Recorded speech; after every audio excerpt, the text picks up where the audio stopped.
नमस्कार, आप सभी का स्वागत है class 12th next topper humanities पर। मैं सिद्धार्थ पटेल आप सभी बच्चों का बहुत ही जोरों शोरों से स्वागत करता हूं।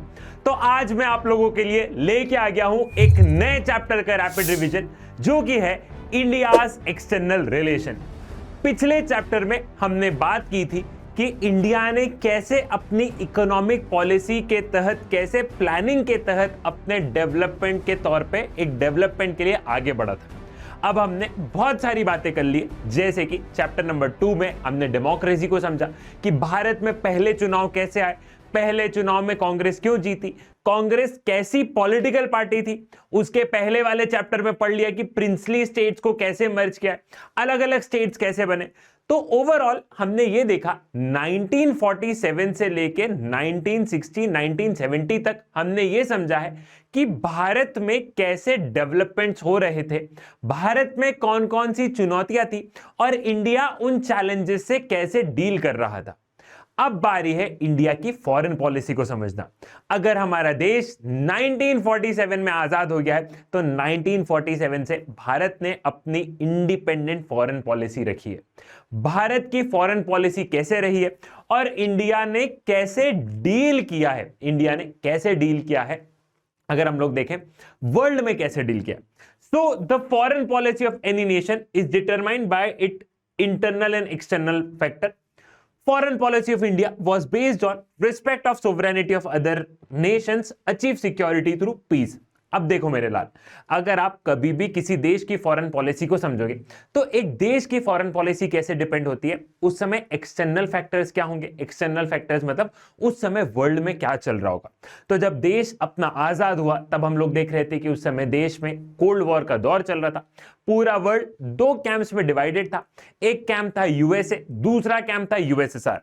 दूसरा, एक देश की फॉरेन पॉलिसी कैसे चलेगी, वो उसके इंटरनल फैक्टर की उस देश की सरकार कैसी है, डेमोक्रेटिक सरकार है, पीसफुल सरकार है। जब मिलिट्री रूल रहेगा तो उसकी फॉरेन पॉलिसी में भी तुम्हें वैसे ही देखने को मिलेगा, ठीक है, उसकी फॉरेन पॉलिसी भी बड़ी अग्रेसिव रहेगी। लेकिन जब एक डेमोक्रेसी रहेगी तो फॉरेन पॉलिसी बड़ी सॉफ्ट, बड़ी ही हम लोग कहते हैं ना एक रिस्पॉन्सिबल फॉरेन पॉलिसी रहेगी। तो अगर हम किसी भी देश की फॉरेन पॉलिसी की बात करें तो वो एक्सटर्नल और इंटरनल फैक्टर दोनों से क्या है, दोनों से बहुत ज्यादा डिपेंडेंट, दोनों पे बहुत ज्यादा डिपेंडेंट रहती है। तो हम लोग देखते हैं कि भारत की फॉरेन पॉलिसी में हम लोग देख रहे थे कि भारत शुरू से हर देश की सोवरेनिटी को रिस्पेक्ट कर रहा था, मतलब हर देश की इंडिपेंडेंस को रिस्पेक्ट कर रहा था। ऐसा क्यों? क्योंकि भारत खुद एक लंबे समय तक गुलाम रहा है अंग्रेजों का। तो भारत दूसरे देशों की सोवरेनिटी को रिस्पेक्ट करने में बड़ा विश्वास रखता है। इंडिया ने हमेशा नॉन वायलेंस का पाथ अपनाया है, तो भारत की फॉरेन पॉलिसी में कहीं ना कहीं वो पीसफुल वाली चीजें, एक कहीं ना कहीं एक डेमोक्रेसी को प्रमोट करने वाली चीजें आप देखोगे कि ये हमें हर जगह देखने को मिलेगी। ठीक है, उस समय हमने देख लिया कि वर्ल्ड में क्या चल रहा था। वर्ल्ड में कोल्ड वॉर एरा चल रहा था। अब इस कोल्ड वॉर एरा में क्या था, कोल्ड वॉर एरा में भारत चाहता था कि वो नॉन अलाइनमेंट मूवमेंट की तरफ बढ़े। मतलब कि जब वर्ल्ड दो हिस्सों में डिवाइडेड हो, एक यूएसए और एक यूएसएसआर में पूरा का पूरा वर्ल्ड बटा हुआ हो, तो इंडिया चाहता था कि हम ना ही यूएसए के प्रति ज्यादा जाए, ना ही हम यूएसएसआर के प्रति जाए, हम अपने एक मिडिल अप्रोच रखें, हम अपनी एक थर्ड अप्रोच रखें, जो कि थी नॉन अलाइनमेंट मूवमेंट, जो कि थी नॉन अलाइनमेंट मूवमेंट।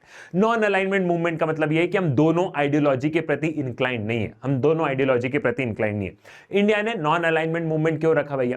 कि दो तीन चीजें इसके पीछे। सबसे पहले इंडिया को लग रहा था कि हम दोनों से बैर, हम ना ही अमेरिका से बैर चाहते थे, ना ही हम यूएसएसआर से बैर चाहते थे। ठीक है, साथ ही साथ हम अमेरिका से भी फायदा चाह रहे हैं, साथ ही साथ हम यूएसएसआर से भी फायदा चाह रहे हैं। भारत एक नया देश है बेटा, गरीबी है, अभी हालत बहुत ज्यादा खराब है। साथ ही साथ भारत को ऐसा लगता था कि आज की स्थिति में 1947 में इंडिया चलो वर्ल्ड लीडर तो नहीं बन सकता है, 1947 में जब देश आजाद हुआ था, लेकिन भारत को ऐसा लग रहा था कि एशिया और अफ्रीका में भारत एक बहुत इंपॉर्टेंट रोल निभा सकता है। तो इसीलिए हम लोग नॉन अलाइनमेंट मूवमेंट की तरफ बढ़े। नॉन अलाइनमेंट मूवमेंट से हमने वर्ल्ड को एक नया रास्ता दिया। हमने दूसरी कंट्रीज को, जो थर्ड वर्ल्ड कंट्रीज थी, मतलब थर्ड वर्ल्ड कंट्रीज मतलब जिनको की आजादी मिल रही थी मेरे लाल उस समय पे, थर्ड वर्ल्ड कंट्रीज को हमने एक नया ऑप्शन दिया कि तुम भी नॉन अलाइनमेंट मूवमेंट की तरफ आ जाओ, हम यूएसए यूएसएसआर दोनों की तरफ नहीं जाएंगे। और इंडिया यहां से अपनी जरा लीडरशिप स्किल्स भी दिखाना चाह रहा था। ठीक है। अपनी फॉरेन पॉलिसी फॉर्मुलेट करने में बहुत इंपॉर्टेंट रोल रहा है पंडित जवाहरलाल नेहरू का। पंडित जवाहरलाल नेहरू भारत के प्रधानमंत्री भी थे और भारत के फॉरेन मिनिस्टर भी रहे हैं। ठीक है, तो पंडित जवाहरलाल नेहरू भारत के प्रधानमंत्री और भारत के फॉरेन मिनिस्टर भी रहे। ठीक है, भारत की फॉरेन पॉलिसी के 3 की ऑब्जेक्टिव थे। अगर कोई भी आपसे पूछे कि इंडिया की फॉरेन पॉलिसी के कितने ऑब्जेक्टिव थे, तो 3 ऑब्जेक्टिव थे। प्रिजर्व सोवरेनिटी, हमें अपनी सोवरेनिटी जो हमें जो मिला है ना, हमें इंडिपेंडेंस मिली, हमें इसे बचा के रखना है। प्रोटेक्ट टेरिटोरियल इंटीग्रिटी, हम अपनी टेरिटरी पे आंच नहीं आने देंगे, हम अपनी टेरिटरी पे आंच नहीं आने देंगे। And promote rapid economic development, हम रैपिड इकोनॉमिक डेवलपमेंट चाह रहे थे मेरे लाल। ठीक है, साथ ही साथ जो मैंने बताया तुम्हें कि नॉन अलाइनमेंट मूवमेंट से हम लोग क्या चाह रहे थे, नॉन अलाइनमेंट मूवमेंट से हम अफ्रीका और एशिया की यूनिटी में अफ्रीका और एशिया की यूनिटी की बात कर रहे थे भैया। हम कहीं ना कहीं ये देख रहे थे कि अफ्रीका भी बहुत लंबे समय तक यूरोपियन पावर का गुलाम रहा है और इंडिया भी बहुत लंबे समय तक क्या है, इंडिया भी बहुत लंबे समय तक यूरोपियन पावर का गुलाम रहा है और एशिया में बहुत सारी कंट्रीज जो है वो यूरोपियन पावर्स के गुलाम रही। तो यहां पे क्या हो रहा था, यहां पे हम लोग देख रहे थे कि एशियन रिलेशंस कॉन्फ्रेंस ऑर्गेनाइज की थी आजादी से पहले ही। तो हमारे लीडर्स देश के आजादी के पहले ही अफ्रीकन कंट्रीज के लीडर से अच्छे रिश्ते बना चुके थे, क्योंकि ये क्लियर था कि कभी ना कभी आजादी मिलेगी और जब आजादी मिलेगी तो क्या होगा, जब आजादी मिलेगी तो ऐसा रहेगा कि एशिया और अफ्रीका साथ में मिलकर क्या कर रहे हैं, एशिया और अफ्रीका साथ में मिलकर बहुत ही बेहतरीन तरीके से बहुत ही बेहतरीन तरीके से आगे बढ़ रहे हैं और इंडिया इनका एक लीडर हो सकता है। तो ये उसी के चलते है कि एशिया अफ्रीका कॉन्फ्रेंस हुई, बांडुंग में हुई इंडोनेशिया 1955 और यहां से अफ्रीकन एशियन रिलेशंस स्टार्ट हुए और यहीं से नॉन अलाइनमेंट मूवमेंट बना। ठीक है, तो ये तो कहानी हो गई पूरी के पूरे नॉन अलाइनमेंट मूवमेंट की। और ये बात हो गई मेरे लाल, कौन सी बात हो गई, ये बात हो गई मेरे लाल कि हमने कैसे कोल्ड वॉर एरा में इंडिया का स्टैंड क्या था और इंडिया ने कैसे डील किया। अब बारी आती है चाइना की, अब बारी आती है मेरे लाल चाइना की। हम लोगों ने चाइना को सबसे पहले क्या किया, हम लोगों ने चाइना को सबसे पहले रिकॉग्नाइज किया भैया कि चाइना एक इंडिपेंडेंट देश है। इसके बाद में मेरे लाल भारत और चाइना के रिश्ते की शुरुआत बड़ी अच्छी हुई थी। पंडित जवाहरलाल नेहरू जो थे वो क्या थे, वो बड़े ही ऑप्टिमिस्टिक थे, वो बड़े ही ऑप्टिमिस्टिक थे। उन्होंने हिंदी चीनी भाई भाई का नारा दिया था कि चाइना और भारत मिलके क्या कर सकते हैं, चाइना और भारत मिलके कहीं ना कहीं एशिया में अपना रूल कर सकते हैं और इन फ्यूचर चल के वर्ल्ड में रूल कर सकते हैं। तो पंडित जवाहरलाल नेहरू बड़े ही पॉजिटिव से थे। ठीक है, अब चाइना में हमारे साथ में एक चीज और हुई थी, भारत और चाइना ने क्या किया था, भारत और चाइना ने पंचशील एग्रीमेंट साइन किया था। पंचशील एग्रीमेंट मतलब 5 प्रिंसिपल पर हमने एग्रीमेंट साइन किया था। ये 5 प्रिंसिपल क्या थे कि तुम मेरी टेरिटरी की रिस्पेक्ट करना, मैं तुम्हारी टेरिटरी की रिस्पेक्ट करूंगा, तुम मेरे मामले में इंटरफेयर मत करना, मैं तुम्हारे मामले में इंटरफेयर नहीं करूंगा। पंचशील मतलब 5 पीसफुल प्रिंसिपल्स थे कि ये 5 प्रिंसिपल के बेस पे इंडिया और चाइना का रिलेशन रहेगा। तो पंडित जवाहरलाल नेहरू और उनके चाइना में जो काउंटर पार्ट थे उन्होंने मिलकर क्या किया, उन लोगों ने मिलकर पंचशील एग्रीमेंट साइन किया कि पंचशील एग्रीमेंट के तहत, इस पीसफुल कोएग्जिस्टेंस के तहत दोनों देश क्या करेंगे, दोनों देश बहुत बहुत बेहतरीन तरीके से जिएंगे।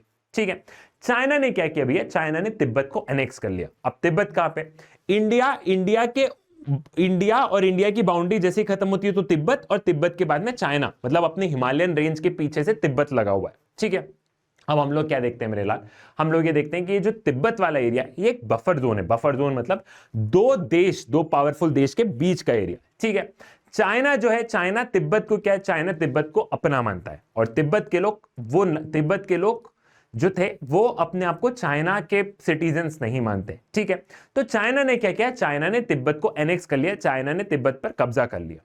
कुछ समय तक हम चुप रहे, लेकिन जब हमने बात करी चाइना से, तो चाइना ने बोला कि देखो भैया तिब्बत हमारा रीजन है और हम तिब्बत को चाइना में लेके हम क्या करेंगे, तिब्बत को ऑटोनॉमस एरिया, मतलब जैसे कि एक समय पे जम्मू एंड कश्मीर को स्पेशल प्रोविजन नहीं था, तो चाइना ने बोला कि वो तिब्बत हमारा पार्ट रहेगा लेकिन हम उसे स्पेशल प्रोविजन दे देंगे। मामला थोड़ा बहुत शांत हुआ, लेकिन जब चाइना ने क्या किया, चाइना ने वहां पे अपनी आर्मी वगैरह भेजी, पूरे तिब्बत को अपने काबू में लिया। तो तिब्बत में क्या, बुद्धिस्ट पॉपुलेशन बहुत ज्यादा थी। अब जो इन बुद्धिस्ट पॉपुलेशन के भैया जो हेड थे वो थे दलाई लामा। दलाई लामा भाग के कहां पे आए, दलाई लामा भाग के उन्होंने पॉलिटिकल असाइलम, मतलब उन्होंने शरण कहां पे ली, उन्होंने शरण ली इंडिया में। ठीक है, उन्होंने इंडियन गवर्नमेंट से बोला हेल्प के लिए, इंडियन गवर्नमेंट ने बोला तुम आके रह सकते हो।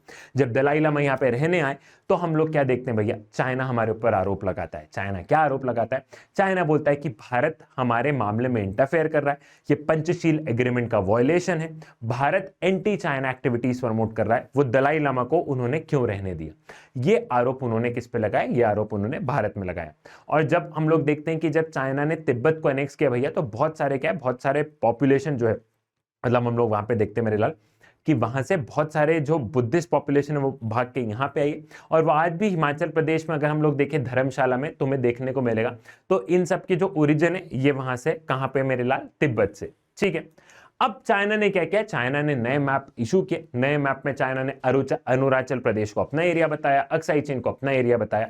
भारत ने बोला यह सरासर गलत है। अंग्रेज तो ऐसे कोई मैप बना के गए नहीं थे, तो चाइना का कहना था हम अंग्रेज के मैप कहां मानते हैं, हम तो हमारा मैप मानेंगे। अब हम लोग ये देखते हैं मेरे लाल कि धीरे धीरे चाइना क्या करता है, धीरे धीरे चाइना इन्वेड करने लगता है भारत में, मतलब भारत की टेरिटरी में। सबसे पहले चाइना क्या करता है, अक्साई चीन वाले एरिया में, मतलब जम्मू एंड कश्मीर वाले एरिया में धीरे धीरे इन्वेड करता है। भारत सरकार को पता था कि वो इन्वेड कर रहा है। ठीक है, ये 1962 के पहले की बात है। तो हमारी चाइना से हम लोग लगातार बात कर रहे थे कि तुम ऐसा मत करो। ये सारा डिस्कशन चल ही रहा था। इतने में क्या होता है, 1962 में China full fledged war declare कर देता है। ठीक है, खुद सामने से वॉर डिक्लेयर कर देता है। तो चाइना दो जगह से आता है भैया, एक जगह नॉर्थ ईस्टर्न स्टेट से चाइना की आर्मी आती है और एक जगह जम्मू एंड कश्मीर वाले एरिया से आती है भैया। नॉर्थ ईस्टर्न स्टेट से चाइना की आर्मी आसाम प्लेन्स तक पहुंच चुकी होती है और यहाँ पे हम लोग जम्मू एंड कश्मीर में वो ज्यादा आगे तक नहीं पहुंच पाते। जो हम लोग देखते हैं कि अक्साई चीन वाला एरिया और जम्मू कश्मीर में थोड़े से एरिया में क्या, थोड़े बहुत एरिया में चाइना की आर्मी घुसती है।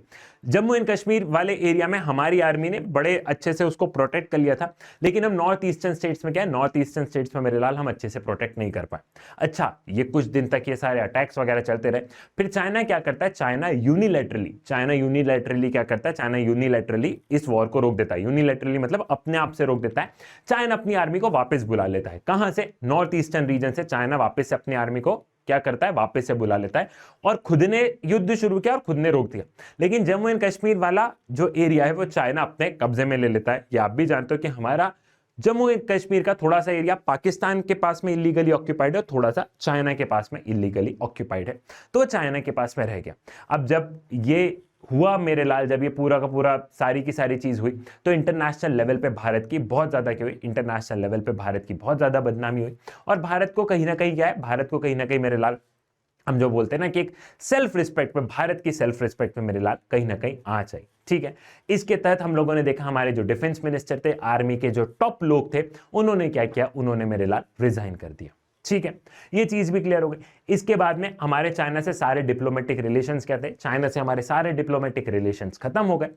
हमारे वापस से चाइना के साथ में रिश्ते सुधरे ईयर 1976 में। ईयर 1976 में हम लोग देख रहे थे कि धीरे धीरे अपने रिश्ते सुधरना स्टार्ट हुए।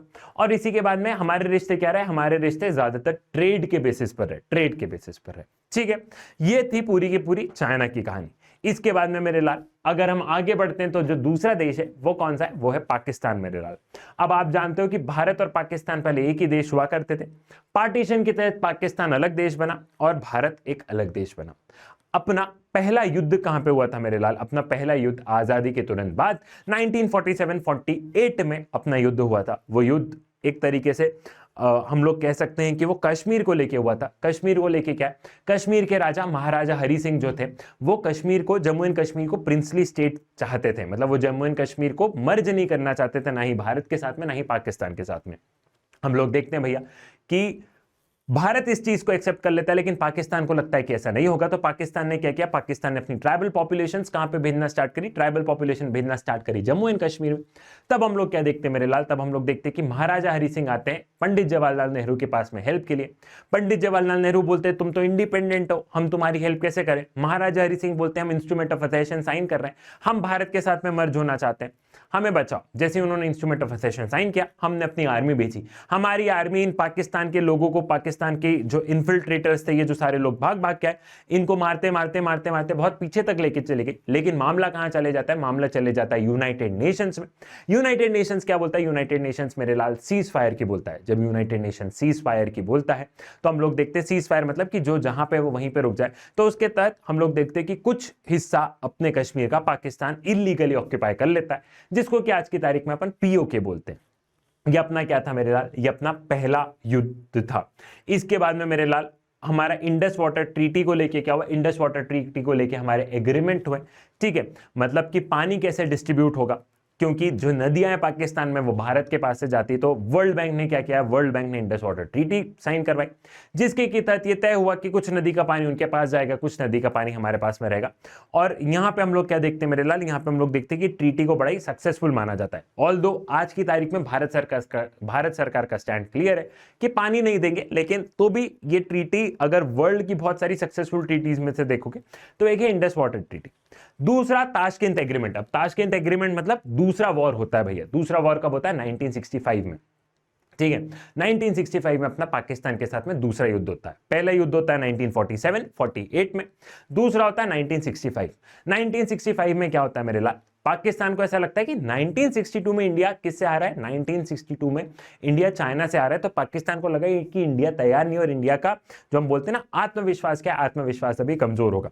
तो यहां पे हम लोग क्या देखते हैं मेरे लाल, यहां पे पाकिस्तान दो जगह से अटैक करता है। पाकिस्तान गुजरात से अटैक करता है और पाकिस्तान जम्मू एंड कश्मीर वाले एरिया से करता है। गुजरात और जम्मू एंड कश्मीर वाले एरिया से क्या करता है, पाकिस्तान अटैक करता है, ठीक है। अब पाकिस्तान को ऐसा लगा कि हम लोग क्या करेंगे, हम लोग कहीं ना कहीं कश्मीर को ले लेंगे। मतलब उनकी मंशा तो ये, वो ले नहीं सकते, उनकी औकात नहीं है, लेकिन ऑफ कोर्स उनकी मंशा तो यही है। अब उस समय जो अपने प्रधानमंत्री थे वो थे लाल बहादुर शास्त्री। पंडित जवाहरलाल नेहरू की डेथ हो चुकी थी। लाल बहादुर शास्त्री ने सोचा कि ये गुजरात से अटैक कर रहे हैं, ये जम्मू एंड कश्मीर से अटैक कर रहे हैं। लाल बहादुर शास्त्री ने बोला हम पंजाब के तहत, अब उनकी आर्मी दो जगह पे बिजी है, पंजाब से हमारी बॉर्डर शेयर हुई, हम पंजाब के तहत अटैक करेंगे। जब हमारी आर्मी ने पंजाब से अटैक करना स्टार्ट किया मेरे लाल, तो हमारी आर्मी लाहौर डिस्ट्रिक्ट तक पहुंच चुकी थी, जिसको कि कहा जाता है कि भारत सरकार लाहौर तक पहुंच चुकी थी। भारत की आर्मी लाहौर तक पहुंच चुकी थी। और 1965 में क्या होता है, 1965 में बहुत बुरे युद्ध, 1965 में क्या होता है मेरे लाल, 1965 में बहुत बुरी हार होती है। और उसी युद्ध, जब भी युद्ध होता है बेटा, तो उस युद्ध की शांति के लिए एग्रीमेंट साइन हुआ था। तो ये था ताशकंद एग्रीमेंट, ठीक है, जो 1965 का वॉर था। अगले बढ़ते हैं, ताशकंद एग्रीमेंट को नेक्स्ट चैप्टर में और पढ़ेंगे। आगे बढ़ते हैं मेरे लाल, तो आगे होता है शिमला एग्रीमेंट 1972। अब शिमला एग्रीमेंट 1972 मतलब क्या है, 1971 में तुम्हें ध्यान हो तो अपना पाकिस्तान के साथ में तीसरा युद्ध होता है। तीसरा युद्ध क्यों होता है, जो आज का बांग्लादेश है पहले वो भी पाकिस्तान का पार्ट था। तो पहले पाकिस्तान वेस्ट और ईस्ट पाकिस्तान हुआ करता था। आज का जो बांग्लादेश है वो ईस्ट पाकिस्तान था, और अभी जो पाकिस्तान है वो वेस्ट पाकिस्तान था, ठीक है भैया। अब हम लोग क्या देख रहे थे, हम लोग ये देख रहे थे कि वेस्ट पाकिस्तान के जो लीडर थे वो ईस्ट पाकिस्तान के लोगों को क्या है, ईस्ट पाकिस्तान के लोगों को बड़ा कुचलते थे, इनकी आवाजों को दबा देते थे। कैसे मेरे लाल, जैसे समझाता हूं। जो आज का जो बांग्लादेश है, मतलब उस समय का जो ईस्ट पाकिस्तान था, यहां पे बांग्ला बोली जाती है, लेकिन अभी जो पाकिस्तान है वहां उर्दू बोली जाती है। तो इंपोजिशन ऑफ उर्दू लैंग्वेजेस हमेशा कल्चरली वेस्ट पाकिस्तान डोमिनेट करता था। तो यहां के लोगों को क्या लगने लग गया, यहां के लोगों को लगने लग गया कि हमारी बातें नहीं सुनी जाती है। इसके चलते लोग प्रोटेस्ट करने लग गए, बहुत ज्यादा प्रोटेस्ट करने लग गए भैया। पाकिस्तान ने क्या किया, पाकिस्तान ने अपनी आर्मीज यहां पे भेजी। इन आर्मी ने यहां पे ईस्ट पाकिस्तान के लोगों को मारना स्टार्ट किया, वेमेन के साथ में रेप स्टार्ट किया, और ये लोग भाग के कहां पे आने लगे, ये लोग भाग के नॉर्थ ईस्टर्न स्टेट्स में आने लगे मेरे लाल। अब यहां पे इंडिया इंटरवीन करता है, और इंडिया महज कुछ दिनों में हम लोग क्या करते हैं, महज कुछ दिनों में हम एक नया देश बना देते हैं, बांग्लादेश। इसके की चलते पाकिस्तान की बहुत बुरी हार होती है, बहुत बुरी, हद से ज्यादा बुरी हार होती है। और इस युद्ध को जो शांत करने के लिए जो ट्रीटी साइन हुई थी वो कौन सी थी, वो थी मेरे लाल शिमला एग्रीमेंट। वो कौन सा था मेरे लाल, शिमला एग्रीमेंट। अब हम लोगों ने ये देखा कि हमारा कंटिन्यूअस क्या हो रहा है, हमारा कंटिन्यूअस वॉर चल रहा है। तो इंटरनली भी हमने क्या किया, डिपार्टमेंट ऑफ डिफेंस प्रोडक्शन एक अलग डिपार्टमेंट बनाया भैया। फिर डिपार्टमेंट ऑफ डिफेंस सप्लाईज बनाया गया, ठीक है। डिफेंस एक्सपेंडिचर पे क्या है, डिफेंस एक्सपेंडिचर मतलब डिफेंस पे हम लोग ज्यादा खर्च करने लग गए। तो इंडिया को एक बात समझ में आने लगी, क्योंकि अपने नेबर ऐसे हैं, पाकिस्तान चाइना अपने नेबर ऐसे हैं भैया। तो हम लोगों ने क्या किया, हमने डिफेंस प्रोडक्शन, डिफेंस सप्लाईज, अलग अलग डिपार्टमेंट्स बनाए। इन डिपार्टमेंट का काम था एक का पूरा प्रोडक्शन पे, एक का पूरा सप्लाई पे। तो हमने अलग अलग क्या किया, हमने अलग अलग डिपार्टमेंट्स बनाए, जो कि कहीं ना कहीं भारत के डिफेंस सेक्टर को मजबूत करने के लिए क्या है, भारत के डिफेंस सेक्टर को मजबूत करने के लिए इंपॉर्टेंट है। आगे बढ़ते हैं तो इंडिया की न्यूक्लियर पॉलिसी को समझते भैया। हम लोग देखते हैं कि पंडित जवाहरलाल नेहरू को पहले से ही साइंस एंड टेक्नोलॉजी में बड़ा इंटरेस्टेड था। और अगर हम लोग देखें कि इंडिया की न्यूक्लियर पॉलिसी में सबसे बड़ा हाथ किसी का रहा है, मतलब जिसको कि हम बोलते हैं नींव रखिए, तो होमी जहांगीर बाबा की रही है भैया। उन्होंने क्या किया, उनके गाइडेंस में भारत ने अपना न्यूक्लियर प्रोग्राम, न्यूक्लियर टेक्नोलॉजी पे हम लोगों ने अपना काम किया है, ठीक है। अब हम लोग ये देख रहे थे कि भारत अपना पहला न्यूक्लियर टेस्ट कब कर लेता है, भारत अपना पहला न्यूक्लियर टेस्ट 1974 में कर लेता है। और न्यूक्लियर टेस्ट करने का पीछे का रीजन भारत ये बताता है कि हमें भैया एटॉमिक एनर्जी, हमें बिजली उत्पादन के लिए न्यूक्लियर, सिर्फ आप मेरे लाल सिर्फ अटैक से मत समझो, न्यूक्लियर इसलिए भी जरूरी है आपको एनर्जी के लिए, इलेक्ट्रिसिटी के लिए भी न्यूक्लियर टेक्नोलॉजी बहुत ज्यादा इंपॉर्टेंट हो जाती है मेरे लाल।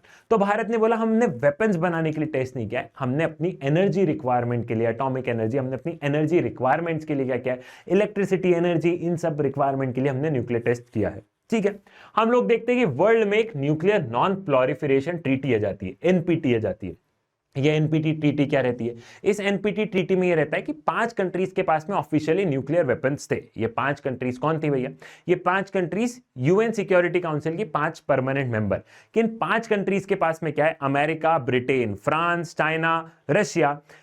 इनके पास में क्या है? इनके पास में भैया, इनके पास में क्या है? न्यूक्लियर वेपन्स है। ये 5 कंट्रीज के पास न्यूक्लियर वेपन रहेंगे और बाकी सारी कंट्रीज एनपीटी साइन करें। एनपीटी साइन करें मतलब ये 5 कंट्रीज क्या करेगी? न्यूक्लियर टेक्नोलॉजी दूसरी कंट्रियों के साथ में शेयर करेगी for energy requirement, for energy requirement. बाकी दूसरी कंट्रीज क्या है? दूसरी कंट्रीज वेपन नहीं बना सकती है। इंडिया बोलता है कि ये ट्रीटी डिस्क्रिमिनेटरी है, मतलब कि ये ट्रीटी क्या कर रही है? ट्रीटी कहीं ना कहीं न्यूक्लियर वेपन को कम नहीं कर रही है। इन 5 कंट्री के पास में रहेंगे लेकिन दूसरी कंट्री के पास में ना रहे। इंडिया ने बोला ये तो डिस्क्रिमिनेटरी है, तुम 5 भी अपने न्यूक्लियर वेपन्स खत्म कर दो, उसके बाद में ऐसा रहने दो कि न्यूक्लियर सिर्फ किसके लिए रहेगा? न्यूक्लियर सिर्फ एनर्जी के लिए रहेगा। तो इंडिया ने कभी भी ये ट्रीटी साइन नहीं की भैया, इंडिया ने ये ट्रीटी कभी भी साइन नहीं की। ये जो एनपीटी है, ये एनपीटी हमेशा के लिए एक्सटेंड कर दी जाती है। ईयर 1995 में इंडिया इसे साइन नहीं करता। फिर एक और ट्रीटी आती है, comprehensive test ban treaty. Comprehensive test ban treaty मतलब क्या है? कि कोई भी कंट्री किसी भी तरीके का न्यूक्लियर टेस्ट नहीं करेगी, ना ही पानी के अंदर, नहीं जमीन के अंदर, ना ही आसमान में, कहीं पे भी नहीं करेगी। तो इंडिया इसे भी मना कर देता है कि ये सारी ट्रीटी क्या है? ये सारी ट्रीटी डिस्क्रिमिनेटरी है। और इंडिया 1998 में क्या करता है? इंडिया 1998 पे अपने न्यूक्लियर टेस्ट क्या करता है? इंडिया 1998 में अपने न्यूक्लियर टेस्ट कंडक्ट करता है और ये न्यूक्लियर टेस्ट सक्सेसफुल भी रहते हैं। जब इंडिया 1998 पे अपने न्यूक्लियर टेस्ट कंडक्ट करता है भैया, तो हम लोग ये देखते हैं कि भारत क्या बोलता है? भारत बोलता है कि देखो भैया, हम लोग नो फर्स्ट यूज पॉलिसी पे विश्वास रखते हैं। Credible minimum deterrence. Credible minimum deterrence मतलब सामने वाले के मन में थोड़ा सा डर जरूरी है कि भारत के पास भी न्यूक्लियर वेपन है। हम कभी भी नो फर्स्ट यूज, भारत कभी भी भारत कभी भी सबसे पहले किसी कंट्री पे क्या न्यूक्लियर वेपन्स का हमला नहीं करेगा। अगर कोई कंट्री भारत पे करती है तो ही हम करेंगे। ऑल्दो रीसेंट टाइम्स में गवर्नमेंट ने क्या बोला? ऑल्दो रीसेंट टाइम में गवर्नमेंट ने बोला कि अगर पाकिस्तान को देखते हुए बोला कि अगर हमें लगेगा तो हम नो फर्स्ट यूज पॉलिसी को भी क्या करेंगे? हम नो फर्स्ट यूज पॉलिसी को भी आगे चल के चेंज कर सकते हैं। लेकिन इंडिया एक काफी रिस्पॉन्सिबल देश है, जो कि वर्ल्ड में भी क्या, वर्ल्ड में भी भारत की एक बहुत अच्छी छवि है।